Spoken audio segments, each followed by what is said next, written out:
et lui donna un petit chapeau rond de velours rouge. Et la fillette le trouva si joli qu'il lui allait si bien qu'elle ne voulut plus porter autre chose et qu'on ne l'appela plus que le petit chapeau rond rouge. Écoute, tu vas aller chez ta grand-mère et tu lui apporteras cette galette et cette bouteille ici. Moi, je suis le loup. Que voulez-vous que j'y fasse? C'est comme ça. De toute façon, tout le monde mange tout le monde ici. Les gros mangent les petits, qui mangent les invisibles, qui mangent les gros, etc., etc. Tout le monde aime tout le monde. Et le loup, et l'agneau, le chien. Le chien. Et le chien.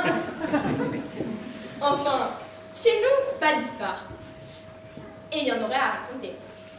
Mais nous, c'est plutôt la musique, le chant choral. Ah ouh!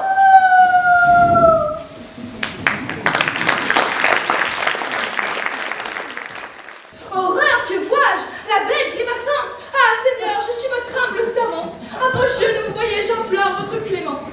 Bannissez-moi, Seigneur, mais ne me tuez point. Le jour n'est pas si loin. Laissez-moi encore le temps d'une prière. Et là, c'en est fini, destinée singulière. Mademoiselle!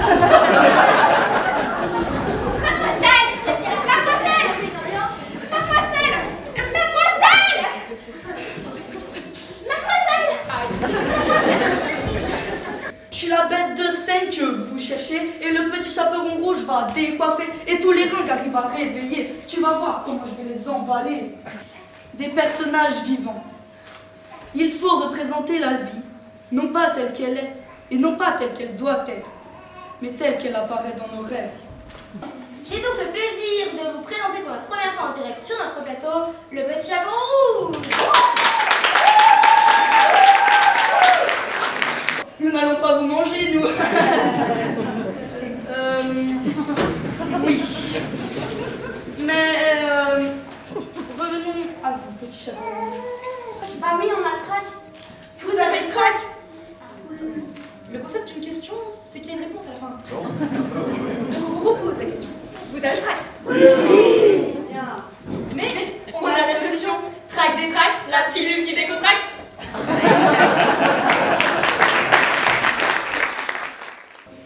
Petit chaperon rouge, racontez-nous si cela n'est pas trop difficile, après un tel traumatisme, après avoir subi une telle violence. Quelle générosité de votre part, alors qu'il vous a dévoré sans montrer la moindre pitié, et vous lui trouvez encore des excuses. Voilà, je suis sûre que Monsieur Grimm est tout à fait prêt à nous aider. N'est-ce pas, Monsieur Grimm? Oui, bien sûr, pas la peine de... Alors, réponds, dis-nous, qui te l'a raconté? Mais je ne sais plus, moi, vous savez, des histoires, il y en a tellement. Bon, mademoiselle, que faisiez-vous hier entre 20h30 et 23h? Je sais pas, je révisais mon texte, je crois. Mais pour ce qui est du petit chaperon rouge, elle se jurera. Jamais plus de ta vie, tu ne quitteras le chemin pour courir dans la voie quand ta mère te l'a défendu.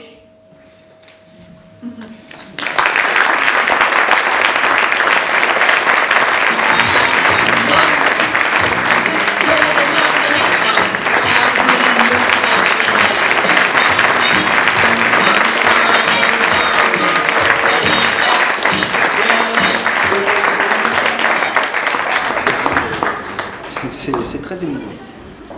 C'est très émouvant de voir les petits machins qu'on a écrits et qu'on a rêvé, re-rêvé par d'autres et réinterprété avec puis les enfants. C'est toujours un petit peu, comment dire, c'est très surprenant, quoi. Moi j'ai quand même pas mal travaillé sur le conte, donc je me suis intéressé à Bettelheim et tout ça, mais c'est pas du tout... Enfin, ce que j'ai retenu de Bettelheim, justement, c'est qu'il y a moult interprétations de tous les contes, que ça a plusieurs fonctions. Pour moi, le conte, ça raconte ce qu'on ne sait pas dire. Donc, le petit chaperon rouge, ça raconte le fait que les enfants sont démunis face au danger parce que les parents ne savent pas leur dire que les choses sont dangereuses parce qu'ils ont peur de leur en parler. Pour moi, ça parle vraiment de ce moment de l'enfance où on va en sortir. et où on va rencontrer le loup parce qu'il y a des loups. Et voilà, le loup n'étant pas forcément méchant, mais extrêmement dangereux et parfois très séduisant. Donc voilà, je ne sais pas s'il y a un sens beaucoup plus profond que ça. Les acteurs en général qui n'ont pas forcément tous les moyens qu'il faut, mais qui ont une présence, une personnalité. Et puis aux enfants, on accorde énormément de crédit. Et donc c'est bien parce qu'on n'est pas là pour faire une démonstration de force, mais c'est autre chose.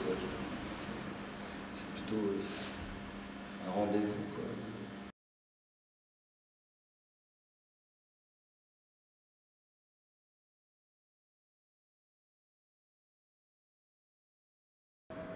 Et voilà, je ris et je parle.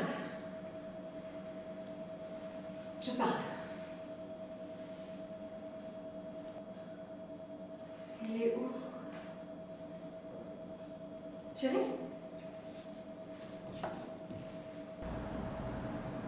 Il vient me voir la nuit lorsque je dors. Mais furtivement, rapidement. Il disparaît aussitôt. J'entends ses pas. Aux autres gars de son équipe, les cheveux sont tombés en un an. Mais sa crinière, à lui, elle est devenue encore plus épaisse.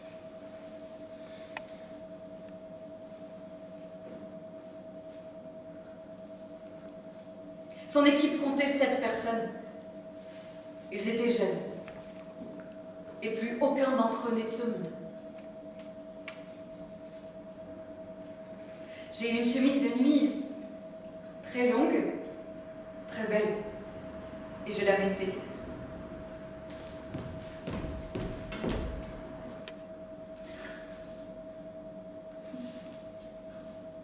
Tout mon linge est joli, mais cette chemise en particulier.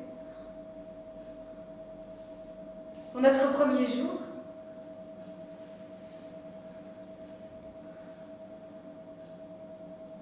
première nuit. Je connaissais son corps par cœur. Je le couvrais de baisers partout. Il m'arrivait même parfois de rêver d'être une partie de son corps, tellement nous étions inséparables. Quand il partait, il me manquait énormément. En avoir mal physiquement. Eh ben moi je voulais me marier. Aimer très très fort, comme Natacha Rostova dans Guerre, rien qu'aimer. Mais à l'époque je ne pouvais l'avouer à personne. Parce que vous vous en souvenez. Mais si, vous vous en souvenez.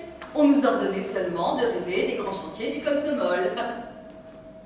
Et on nous bourrait le crâne avec ça. Et les jeunes rêvaient de la Sibérie et de la taïga impénétrable en chantant.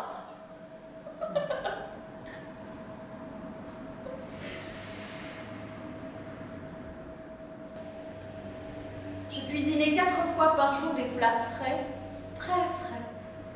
J'éminçais la nourriture dans un hachoir, puis la passais au tamis et je la lui injectais, en piquant la seringue dans l'un des tuyaux, le plus gros, celui qui allait jusqu'à l'estomac.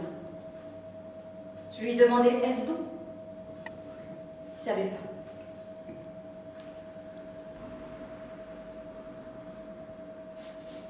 Et l'homme que j'aimais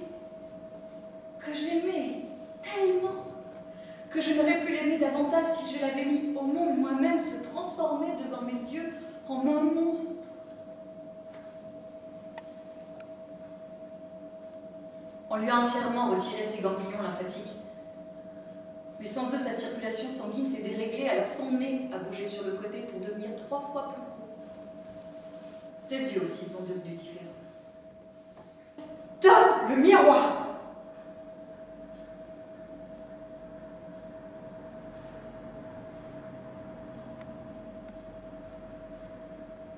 Je lui ai donné le miroir.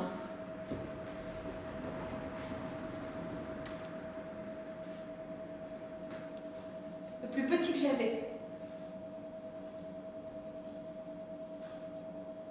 Dans une enveloppe rouge ornée du portrait de Lénine. En la prenant, j'ai pensé pensé, mais pour quelle cause meurt-il? Parce que c'est vrai, dans les journaux, il est écrit que c'est pas seulement Tchernobyl qui a explosé, mais le régime communiste aussi. Mais le portrait, là, le portrait sur la pochette, il a pas bougé, lui.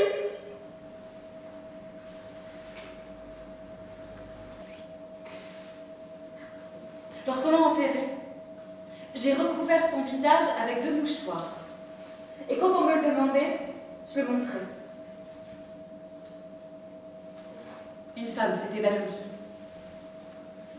Elle était jadis amoureuse de lui, et moi, j'étais jalouse d'elle.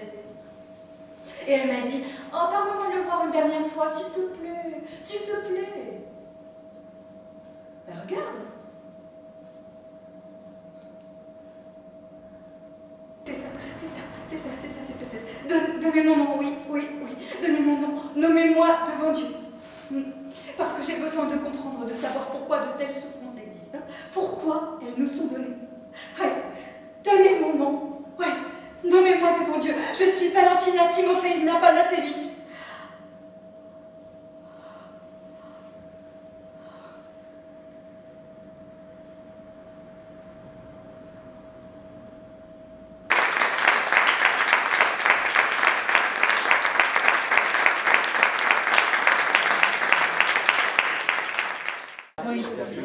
Alors bon, c'est sûr que tous les petits mots, il a son plan de chaque histoire, c'est fabuleux. Mais quand on est descendu dans le midi, j'ai vu effectivement qu'il y avait une centrale nucléaire qui était complètement à l'arrêt, là, où j'ai dit là, il y a un problème. C'est divers qu'on résout le problème, c'est un texte qui est dur. C'est dur, mais c'est de l'amour. Oui. D'abord, il y avait le texte. Merci à vous. Ah oui. Et le soir, tu lui vois comme histoire. Comme jeune ingénieur, en 86, j'ai travaillé sur les retombées de Tchernobyl. Donc j'avais une vision très scientifique de ce qu'on savait à l'époque, de ce qui s'était passé, de tout ça, mais avec aucun aspect humain. J'ai été renversé ce soir, à la fois par son jeu et puis par le sujet traité, le sujet de l'amour sur cette histoire terrible de Tchernobyl. Ouais, par contre, c'est pas longtemps. Ouais. Les enfants hier. Zenakevitch, elle est en Italie. Mais Valentina, enfin, à Tchernobyl, non. Enfin, cela dit, t'as des femmes, ce qu'ils appellent les Baba Yaga. Il y a des gens qui sont restés à Tchernobyl. Donc Zenakevitch, oui, pour moi, elle fait partie des femmes aujourd'hui, auteurs, journalistes, essentielles et fondamentales parce qu'elle travaille avec l'humain. Voilà. Et surtout ce qu'elle explique dans la supplication. Et elle dit voilà, ce que j'ai voulu faire, c'est non pas reconstituer les événements, mais reconstituer les sentiments. Et ça a été pour nous, Laure Roussel et moi, et les collaborateurs artistiques à cette pièce, ça a été un point essentiel. C'est-à-dire que Valentina, ça parle d'amour. Moi, je suis tombée sur ce texte, sur ce témoignage-là de Valentina, je n'ai pas pu le lâcher d'une seconde. Et je me suis dit, ok, c'est pour moi, il faut que je porte ce texte. On s'est rendu compte que le livre éloignait plus le spectateur qu'autre chose, parce que ça donnait un acte, c'est un objet qui fait littérature en fait. Alors que le théâtre, ce qui est très beau, pour nous, ce que je voulais, c'était de la rendre tout à fait naturelle, authentique. J'ai voulu épurer le plus possible, donc pas de décor, et juste moi avec ma petite robe, pas de chaise, pas de béquille en fait. Voilà. Et surtout de se dire qu'à chaque fois que je joue en me disant que je suis Valentina qui le dit, qui raconte tout ça pour la première fois. Elle ne l'a jamais dit comme ça avant, et elle ne le redira plus jamais après.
que Hollande ne veut pas que nous, le peuple, on réalise que Jésus était français.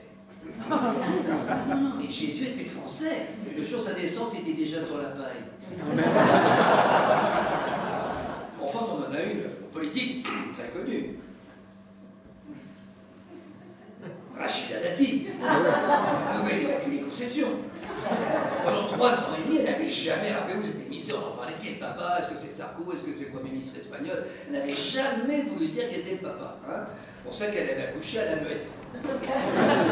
Mais chez Picard, vous vous rendez compte, hein, Solange, on ramenait des lasagnes au bœuf, il y avait du cheval dedans. Du cheval dans le bœuf, alors dans le canard fessé, il n'y a jamais eu un gramme de canard. Vous savez, il y a des fauteuils chinois que Conforama vendait, qui provoquaient des allergies. Bon, la bonne nouvelle, c'est que la Poste les a rachetés pour son personnel, ça va les aider à se remettre le cul. Mais en France, on a encore 3 anciens présidents en vie. Enfin, en vie. Le Giscard, vous l'avez vu récemment, Giscard? Il bouge encore. Alors, pauvre bête, il souffre, faudrait le piquer. Avec ses gésiers sous les yeux. Il comprend bien, non mais j'invente rien. Il s'est quand même vanté il y a peu de temps d'avoir couché avec les Didi. La malheureuse qui va terminer sous le pont de l'Allemagne, lui continue à faire le soin. En fait, il a été l'amour de Margaret Thatcher. Il se tapait la table de fer avec un ouvre-boîte. Vous voyez comment il marche maintenant, notre chichi? Oh là là. On dirait un lapin du Racel à qui on enlevait les pieds. Mais heureusement que Hollande est tellement transparent qu'à travers lui, on a vu se pointer le petit teigneux qui reprend du poil de la bête. Il n'est plus qu'à 5 points derrière Juppé, sincèrement. Je ne sais pas si vous êtes de droite ou de gauche, mais si vous votez pour les primaires de la droite, je vous en supplie, nous les humoristes, on le veut, on en a besoin de ce gars-là. Il y a une suite logique, vous savez, dans nos présidents. Rappelez-vous, Chirac proposait des pommes. Sarko nous a eu jusqu'au trognon, normal qu'avec Hollande, il reste que les pépins.